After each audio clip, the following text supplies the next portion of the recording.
Hello friend, welcome back to our official YouTube channel Edushala, जहां हम discuss कर रहे हैं लास्ट 14-15 ईयर्स के सब्जेक्ट वाइज मैथ्स के क्वेश्चन और उनके सॉल्यूशन सीरीज़ को, जो कि यूपी-टीयू, यूपीसी और यूके-टीयू के प्रीवियस ईयर एंट्रेंस एग्जाम में आ चुका है। सॉल्यूशन सीरीज़ का ये हमारा 6th वीडियो है, जिसमें हम लोग अगेन कॉम्प्लेक्स नंबर के क्वेश्चंस को डिस्कस करेंगे। तो चलिए स्टार्ट करते हैं अपने पहले क्वेश्चन से, जो कि यूपी-टीयू एंट्रेंस एग्जाम 2006 में आ चुका है। तो पहला क्वेश्चन है, if Z1 and Z2 are any two complex numbers then आपके पास ऑप्शन दिया है A, B, C और D। ठीक है, तो अगर इसका आपको ये फॉर्मेट पता होगा,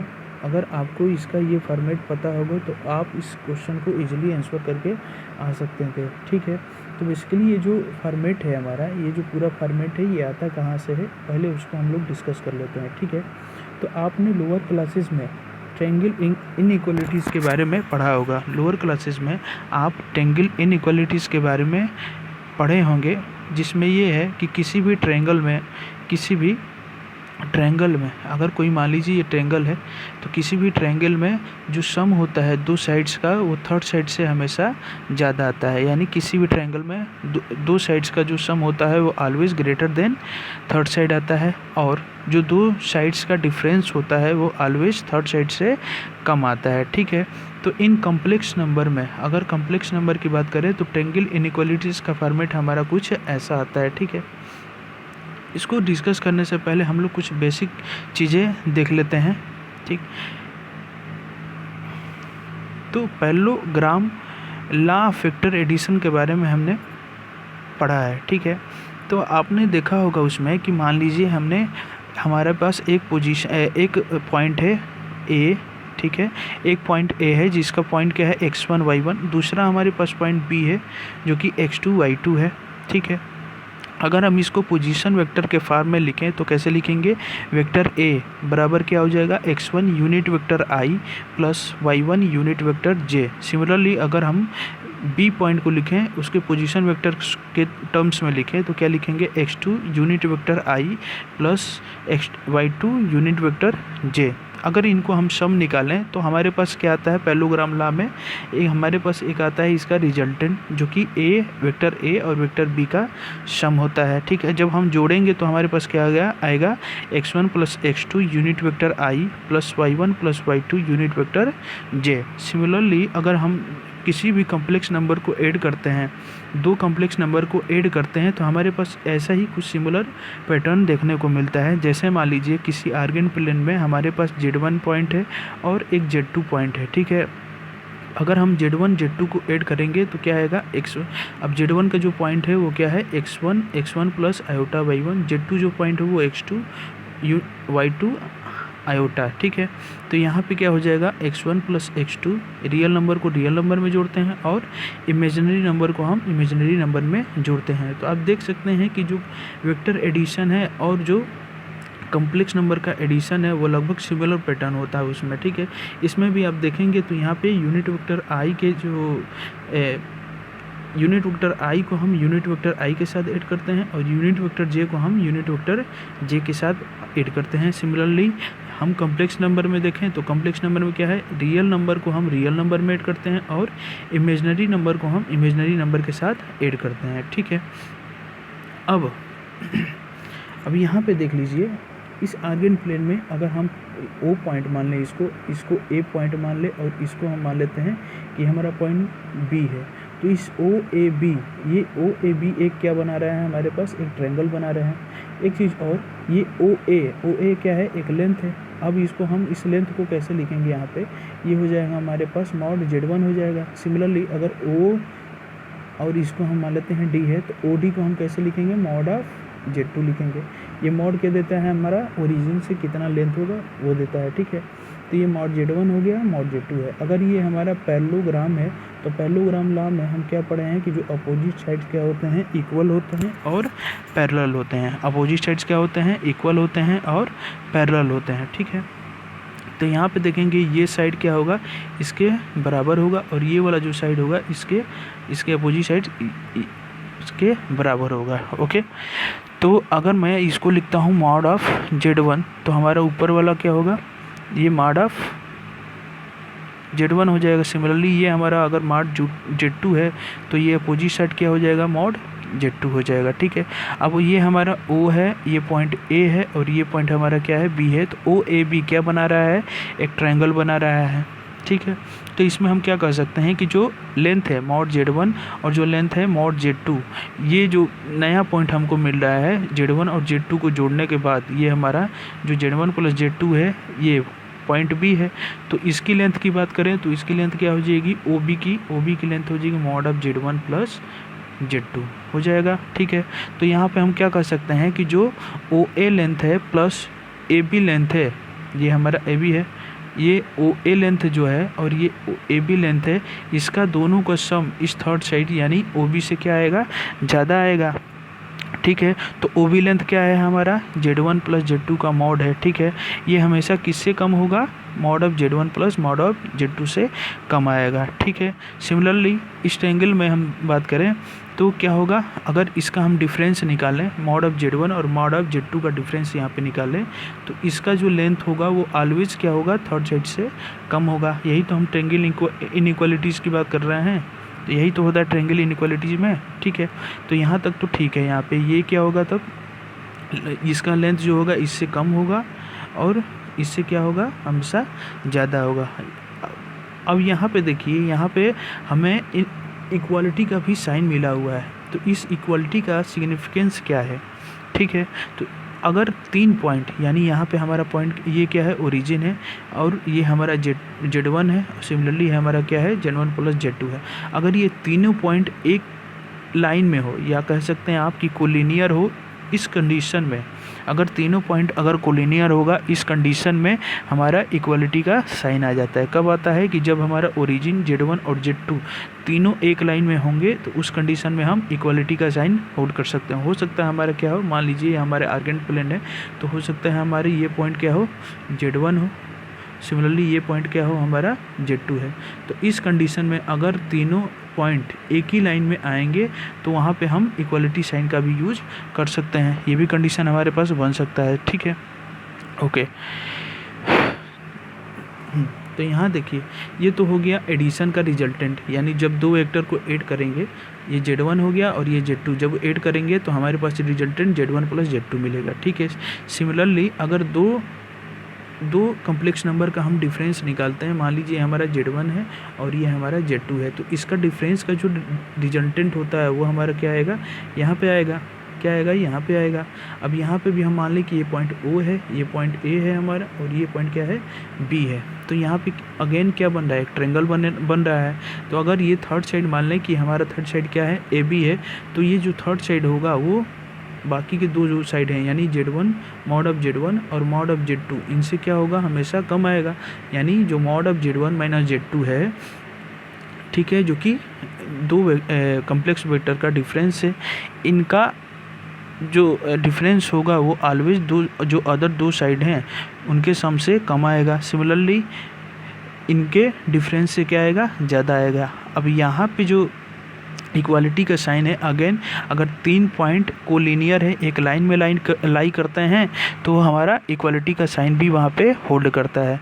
तो ये वाला जो पोर्शन है ये कब लाई करेगा, जब 3 पॉइंट कोलिनियर हो और एक डायरेक्शन में है। यानी हमारा जब सिचुएशन ऐसा कुछ होगा इस प्रकार से, एक इधर दोनों ही वेक्टर कॉम्प्लेक्स वेक्टर एक ही डायरेक्शन में होंगे, तब हमारा क्या होगा, ये वाला कंडीशन बनेगा। ठीक है, ये जो आप देख रहे हैं ये वाला हमारा कंडीशन बनेगा। सेकंड, जब दो कॉम्प्लेक्स वेक्टर हैं और दोनों क्या हों, अपोजिट डायरेक्शन में। एक कॉम्प्लेक्स वेक्टर मान लेते हैं ये Z1 है और दूसरा हमारा कॉम्प्लेक्स वेक्टर है वो क्या है, Z2 है। अगर दोनों ही हमारे क्या हों, अपोजिट डायरेक्शन में होंगे, दोनों ही क्या होंगे, ये अपोजिट डायरेक्शन में होंगे, तो हमारा सिचुएशन क्या बनेगा, ये वाला। ठीक है, ये जो आप देख रहे हैं ये हमारा सेकंड वाला कंडीशन ये बनेगा। ठीक है, तो आप यहाँ पे क्या देख रहे हैं कि दोनों ही कंडीशन में अगर हम दो कॉम्प्लेक्स नंबर को ऐड करें, चाहे हम दोनों को माइनस कर दें, ठीक है, उनका मैग्नीट्यूड का रेंज क्या होता है, mod less than equal to mod of Z1 plus mod of Z2। ठीक है, और ग्रेटर देन इक्वल टू क्या होता है, mod of Z1 minus mod of Z2। अब यहाँ पे देखिए फिर से हमें दोबारा मॉड लगाने की क्यों ज़रूरत पड़ गई, ठीक है। अब यहाँ हमें ये नहीं पता है कि मॉड Z1 और मॉड Z2 में से कौन सा ज़्यादा होगा, ठीक है। हो सकता है मॉड ऑफ Z1 जो है वो मॉड ऑफ Z2 से ज़्यादा हो, तब तो इसकी कोई ज़रूरत नहीं है, ठीक है, ऑलरेडी पॉजिटिव होगा। लेकिन अगर mod of Z1 mod of Z2 से कम होगा, उस कंडीशन में ये हमारा क्या हो जाएगा, निगेटिव हो जाएगा। उसको हमें पॉजिटिव बनाने के लिए यहाँ पे हमें क्या लगाना पड़ेगा, अगेन वहाँ पे मॉड लगाना पड़ेगा, क्योंकि लेंथ निगेटिव होता नहीं है, ठीक है। तो यहाँ तक उम्मीद है आपको समझ में आया होगा, ठीक है। आगे देख लीजिए आंसर में पहला क्या है, ए ऑप्शन दे रखा है आपका कि mod of Z1 plus Z2 is greater than equal to Z1 plus mod of Z1 plus mod Z2, तो ये होगा क्या, नहीं होगा, तो ऑप्शन गलत हो गया। फिर अगेन बी देखिए, mod of Z1 plus Z2 greater than mod of Z1 plus mod of Z2, ये भी हमारा ऑप्शन क्या हो गया, गलत हो गया। थर्ड देख लीजिए, mod of Z1 plus Z2 is less than equal to mod of Z1 plus mod of Z2, तो ये हमारा क्या हो गया, करेक्ट ऑप्शन। और ये केवल इक्वलिटी का साइन दिया है, तो ये हमारा क्या हो गया, रॉन्ग हो गया। तो ऑप्शन हमारा कौन सा होगा इसमें, ऑप्शन सी। चलिए नेक्स्ट क्वेश्चन देखते हैं। नेक्स्ट क्वेश्चन क्या है, हाँ नेक्स्ट क्वेश्चन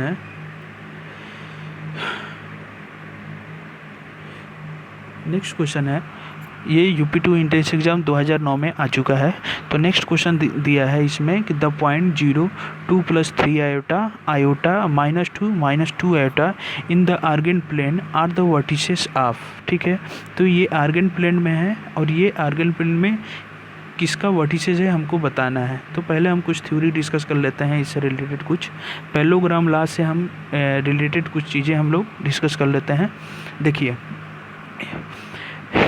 कि पैरेललोग्राम में हमने क्या पढ़ा है कि पैरेललोग्राम में अपोजिट जो साइड होते हैं, in parallelogram opposite sides are parallel and equal. तो पैरेललोग्राम में जो अपोजिट साइड्स होते हैं वो पैरेलल होते हैं और इक्वल होते हैं, ठीक है।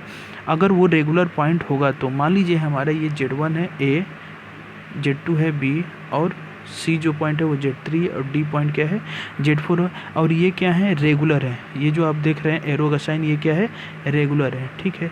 तो अगर ये पैरेलल है, क्या है, ये पैरेललोग्राम है, तो अपोजिट साइड क्या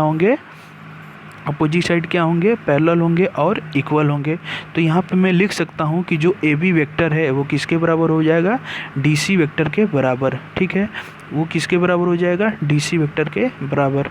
अब DC वेक्टर को जो है हम क्या लिख सकते हैं, क्योंकि इसका जो डायरेक्शन है इस डायरेक्शन में और यहाँ पे डायरेक्शन देखें तो दोनों का अपोजिट डायरेक्शन है। इनको इक्वल करने के लिए हमको क्या करना पड़ेगा, आगे यहाँ पे माइनस लगाना पड़ेगा, क्योंकि ताकि दोनों का डायरेक्शन क्या हो जाए, बराबर है। अगर चारों पॉइंट रेगुलर है उसको हमको इक्वल करने के लिए क्या करना पड़ेगा, यहाँ पे माइनस लगाना पड़ेगा, ठीक है। तो आप लिख सकते हैं माइनस CD वेक्टर के ये बराबर है, ठीक है। अब जो AB वेक्टर है, AB वेक्टर कैसे निकालेंगे, Z2 माइनस Z1, क्योंकि B हमारा पॉइंट क्या है Z2 और A पॉइंट क्या है हमारा Z1, तो Z2 माइनस Z1 ये AB वेक्टर है, ये क्या लिख सकते हैं, minus of CD, minus of क्या लिख सकते हैं, माइनस ऑफ CD। तो CD यानी D का जो पॉइंट है वो क्या है, Z4 है, जो D का पॉइंट है वो Z4 है, और जो Z3 का पॉइंट है वो C का जो पॉइंट है वो क्या है, Z3 है। तो माइनस ऑलरेडी पहले ही लगा हुआ है, तो ये क्या हो जाएगा, minus of Z4 minus Z3 हो जाएगा, ठीक है। क्या हो जाएगा, minus of Z4 minus Z3। अब इसको सॉल्व करेंगे तो हमारे पास क्या रिजल्ट मिलता है कि Z2 plus Z4 is equals to Z1 plus Z3, ठीक है। सिमिलरली अगर मैं इस साइड की बात करूं यानी AD और BC की बात करूं तो यहाँ पे क्या हो जाएगा, यहाँ पे हो जाएगा आपका BC वेक्टर जो होगा वो AD वेक्टर के बराबर हो जाएगा। BC जो वेक्टर होगा यहाँ पे देख लीजिए, ये देखिए ये जो BC वेक्टर है ये AD वेक्टर के बराबर होगा। अगेन ये दोनों क्या हैं, अपोजिट डायरेक्शन में, इनको सेम डायरेक्शन में करने के लिए यहाँ पे क्या करना पड़ेगा, हमको माइनस लगाना पड़ेगा। क्या लगाना पड़ेगा, यहाँ पे माइनस लगाना पड़ेगा। अब यहाँ पे जो BC है वो BC क्या है, Z3 माइनस Z2, और जो DA है वो DA क्या है, यहाँ ऑलरेडी क्या लगा हुआ है, माइनस लगा हुआ है, तो जो डी ए है वो डी ए क्या है, Z1 माइनस Z4। जब आप इसको सॉल्व करेंगे तो आपको क्या मिलेगा, यहाँ पे Z1 प्लस Z3 बराबर Z2 प्लस Z4। अब इक्वेशन जो है आप इसको देख लीजिए और इसको देख लीजिए, दोनों क्या हैं, एक ही तरह का है, ठीक है। तो आप देख सकते हैं यहाँ पे कि अगर मान लीजिए Z1 Z2 और Z3 Z4 ये आपके रेगुलर पॉइंट है किसी आर्गेंट प्लेन में, ठीक है, वो रेगुलर पॉइंट है किसी आर्गेंट प्लेन में, और अगर वो पैरेललोग्राम बनाते हैं, वो क्या बनाते हैं, पैरेललोग्राम बनाते हैं, तो कंडीशन क्या होता है कि Z1 प्लस Z3 ये इक्वल होता है Z2 प्लस Z4। अब क्वेश्चन पे आते हैं, क्वेश्चन देख लीजिए क्या है कि ये जो पॉइंट दिया है 0 2 plus 3 iota iota -2 iota in the Argand plane are the vertices of, ये जो है पॉइंट 0 2 प्लस 3 आयोटा आयोटा -2 और -2 आयोटा ये आर्गेंट प्लेन में किसके वर्टिसेस हैं, तो देख लेते हैं। तो यहाँ पे देख लीजिए कि वो पहली बात तो वो क्या है क्वेश्चन में Z1 Z2 Z3 और Z4 क्या है, रेगुलर है, ठीक है। अगर वो रेगुलर है तो मान लेते हैं Z1 क्या है, 0 है, Z2 हमारा क्या है 2 प्लस 3 आयोटा है, Z3 क्या है आयोटा है, और Z4 क्या है हमारा -2 आयोटा है, क्या है -2 आयोटा। अब यहाँ पे देखिए ये Z1 और Z3 को अगर हम जोड़ते हैं तो क्या मिलेगा, हमें आयोटा मिलेगा। सिमिलरली अगर हम इस Z2 को Z4 के साथ जोड़ देते हैं तो अगेन हमें क्या मिलेगा, 2 प्लस 3 आयोटा -2 और -2 आयोटा, तो अगेन ये यहाँ पे क्या मिलता है, आयोटा मिलता है। इसका मतलब जो क्वेश्चन में जो 4 पॉइंट दे रखे हैं, ठीक है, 0 2 प्लस 3 आयोटा आयोटा -2 आयोटा, ये किसके वर्टिसेस हैं, तो ये पैरेललोग्राम के वर्टिसेस हैं, ओके। किसके वर्टिसेस हैं, पैरेललोग्राम के वर्टिसेस हैं। तो the given point are the vertices of parallelogram, okay. अब देखते हैं थर्ड क्वेश्चन क्या है हमारा, ओके। हाँ, थर्ड क्वेश्चन देख लीजिए, ये यूपीटी एंट्रेंस एग्जाम में आ चुका है 2011 में। क्वेश्चन क्या है, इफ़ x बराबर -3 plus iota √3 divided by 2 is a complex number, ठीक है, is a complex number, then x² plus 3x का whole square into x² plus 3x plus 1 is, ठीक है, हमको इसकी वैल्यू बतानी है। तो हमारे पास क्या है भाई, हमारे पास है x बराबर -3 प्लस आयोटा √3 बाई 2 है, ठीक है। क्या मैं इसको क्रॉस मल्टीप्लाई करके यहाँ पे लिख सकता हूँ 2x बराबर -3 प्लस आयोटा √3। अब यहाँ -3 को हम लेफ्ट साइड में लाएंगे तो ये हो जाएगा हमारा 2x प्लस 3 हो जाएगा, आयोटा √3 हो जाएगा। अब हम क्या करते हैं, इसमें दोनों ही साइड को स्क्वायर कर देते हैं, दोनों यहाँ पे जो साइड है हम दोनों साइड में क्या करते हैं, स्क्वायर कर देते हैं, ठीक है। अगर हम स्क्वायर करेंगे तो क्या हो जाएगा, ये हमारा 4x² plus 12x plus 9 is equals to क्या हो जाएगा, ये आयोटा है तो आयोटा का स्क्वायर क्या होता है, -1 होता है, और √3 का स्क्वायर क्या हो जाएगा, यहाँ पे 3 हो जाएगा, तो क्या आ जाएगा हमारा -3 आ जाएगा। यहाँ पे देखिए अगर हम 9 को यहाँ पे राइट साइड में लाएंगे तो 9 क्या हो जाएगा माइनस में, तो -9 और -3 कितना हो जाएगा, ये -12 हो जाएगा। 4 को यहाँ से अगर कॉमन ले लेते हैं तो अंदर क्या हो जाएगा ब्रैकेट में, x² plus 3x is equals to -12 हो जाएगा। अगेन इसको सॉल्व करेंगे तो हमें क्या मिल जाएगा, यहाँ पे x² प्लस 3x बराबर -3 के बराबर हो जाएगा। x² प्लस 3x ये किसके बराबर हो जाएगा, -3 के बराबर है। हमको किसकी वैल्यू बतानी है, ये देख लीजिए, x² प्लस 3x का whole square, x² plus 3x plus 1 इसकी हमें वैल्यू बतानी है, ठीक है।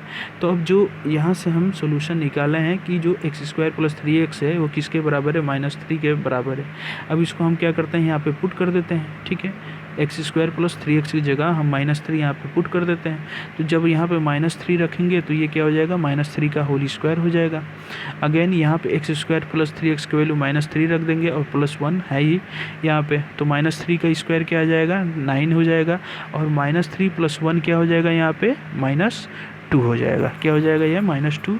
तो अब सॉल्व करेंगे तो यहाँ पे 9 × 2 कितना हो जाएगा, -18, यहाँ माइनस लगा हुआ है तो ये आ जाएगा हमारा -18। ऑप्शन में देख लीजिए -18 कहाँ पे आ रहा है, तो option C is the correct answer, ठीक है, -18 इज़ द करेक्ट आंसर।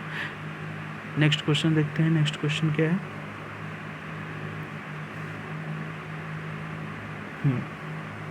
यहाँ देखिए ये 2013 में आ चुका है यूपीटी एंट्रेंस एग्जाम में।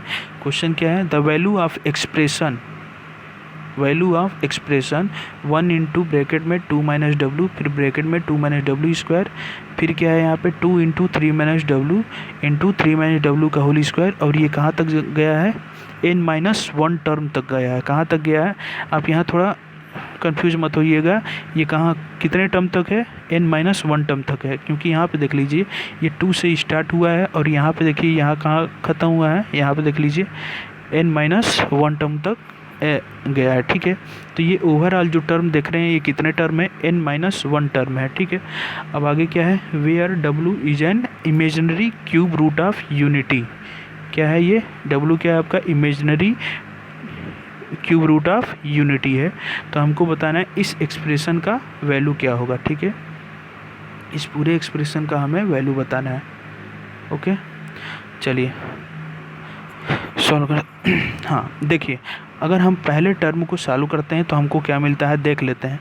ठीक है, तो हमारा पहला टर्म क्या है, 1 इंटू ब्रैकेट में 2 minus W into 2 minus W square है। ठीक है, अब जब सॉल्व करेंगे तो ये क्या आ जाएगा, 4 minus 2 W square minus 2 W plus W cube आ जाएगा। ठीक है, अगर इस यहाँ से इन दोनों टर्म से यहाँ से अगर 2 कॉमन ले लेते हैं तो -2 अगर कॉमन ले लिया, यहाँ पे क्या बच जाएगा, डब्लू स्क्वायर प्लस डब्लू। चूँकि डब्लू क्या है, क्यूब रूट ऑफ यूनिटी है, तो हमको क्या पता है कि 1 प्लस डब्लू स्क्वायर बराबर क्या होता है, 0 के बराबर होता है। किसके बराबर होता है, 0 के बराबर होता है। और एक चीज़ कि डब्लू क्यूब किसके बराबर होता है, 1 के बराबर होता है। ठीक है, तो यहाँ से हम डब्ल्यू स्क्वायर प्लस डब्ल्यू की वैल्यू जो है यहाँ से हम कैलकुलेट करेंगे। यहाँ देख लीजिए डब्ल्यू प्लस डब्ल्यू स्क्वायर की वैल्यू क्या हो जाएगी, 1 राइट साइड में चला जाएगा तो क्या बच जाएगा यहाँ पे -1। यहाँ पे अगर रख देंगे -1 तो ये क्या हो जाएगा हमारा 4 प्लस -2 इंटू -1, ये हो जाएगा 2 प्लस में क्या है 1, तो ये हमारा कितना आ जाएगा 7। उसी तरह हम थोड़ा सेकेंड टर्म को देख लेते हैं। सेकेंड टर्म क्या है, 2 इंटू सेकेंड टर्म क्या है हमारा 2 into 3 minus W into 3 minus W square. तो इस टर्म को भी सॉल्व करके देख लेते हैं, क्योंकि इसको सॉल्व करने पे हमें कोई ना कोई ऐसा पैटर्न तो ज़रूर मिलेगा। ठीक है, अब देखते हैं।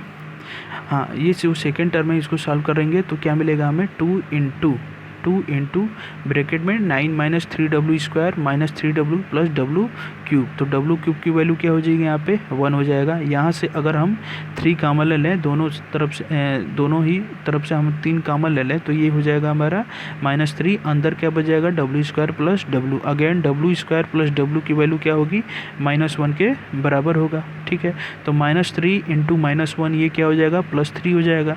और ये हमारा 9 है और यहाँ पे क्या है 1 है, तो 9 + 3 + 1 क्या हो जाएगा, 9 + 3 कितना होगा, 12 + 1 कितना 13, और 13 इंटू 2 हमारा कितना हो जाएगा 26 के बराबर हो जाएगा। ठीक है, तो यहाँ से देखिए आपको एक पैटर्न दिख रहा होगा, ये क्या है 7।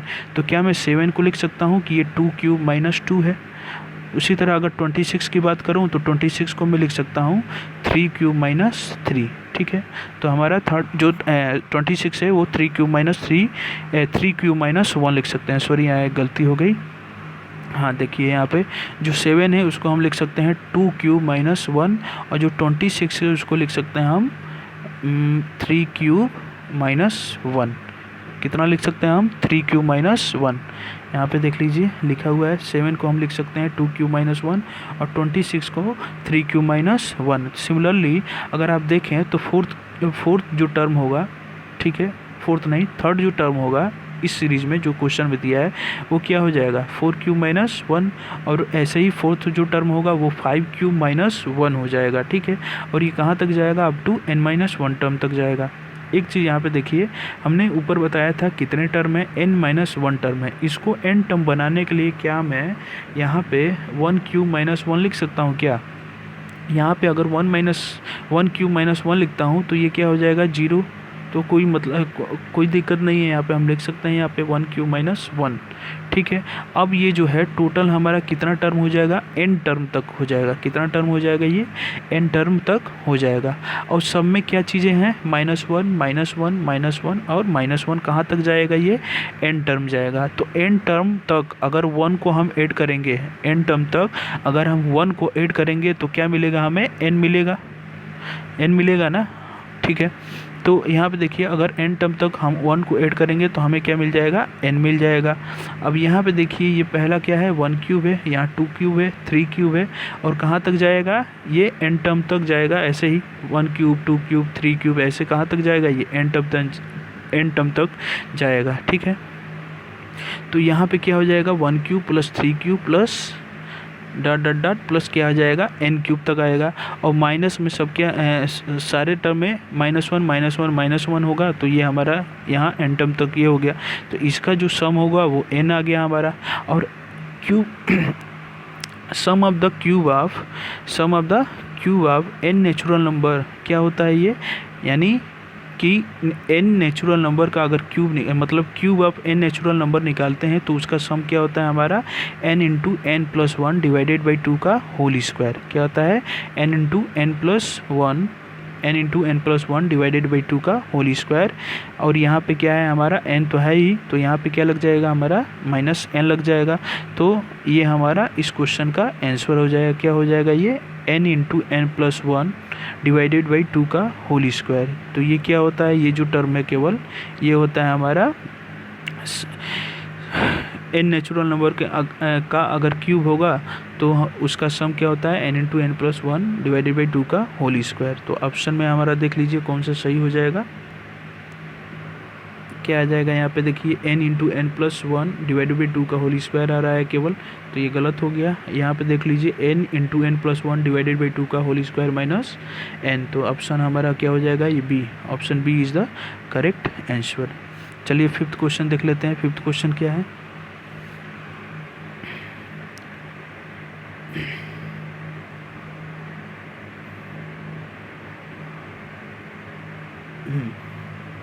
फिफ्थ क्वेश्चन है, ये 2017 में आ चुका है। इफ़ लॉग बेस क्या है इसका, sin π/6 है, ब्रैकेट में क्या है, mod z minus 2 plus 3 divided by 3 mod z minus 2 minus क्या है यहाँ पे 1 इज़ ग्रेटर देन 1 है। देन ऑप्शन दे रखा है, पहला mod z minus 2 is greater then 7, mod z minus 2 is less than 7, mod z minus 2 is less than 3, mod z minus 2 is less than 6। ठीक है, तो यहाँ पे ध्यान दीजिए थोड़ा कि बेस क्या है, sin π/6। sin π/6 क्या हो जाएगा यहाँ पे, sin 30 डिग्री, और sin 30 डिग्री की वैल्यू कितनी होती है, 1/2 होती है।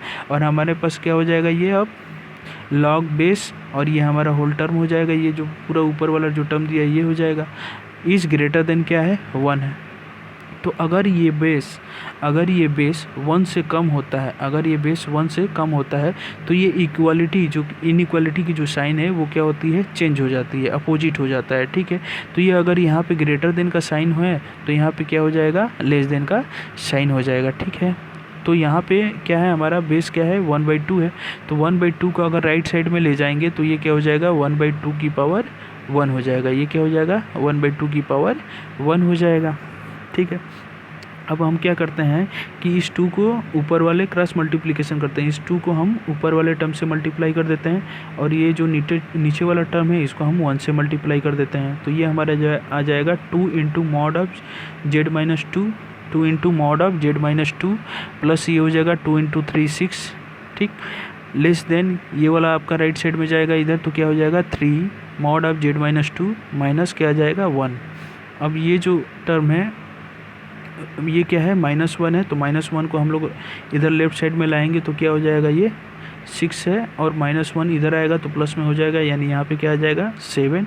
और ये क्या है 2 मॉड ऑफ z माइनस 2 है, राइट साइड में ये जाएगा तो क्या हो जाएगा 3 माइनस 2, यानी क्या आ जाएगा, केवल 1 बचेगा, तो 1 क्या आ जाएगा, 1 एक आ जाएगा आपका मॉड z माइनस 2 आ जाएगा। ठीक है, तो मॉड z माइनस 2 की वैल्यू क्या होगी, ये ग्रेटर देन 7 होगा। क्या होगा, ग्रेटर देन 7 हो जाएगा। तो ऑप्शन देख लीजिए कौन सा ऑप्शन आ रहा है आपका, mod z minus 2 is greater then 7, तो option A is the correct answer. ठीक है, तो आज के लिए इतना ही दोस्तों, बाकी आज जो है कॉम्प्लेक्स नंबर का क्वेश्चन ख़त्म हो गया।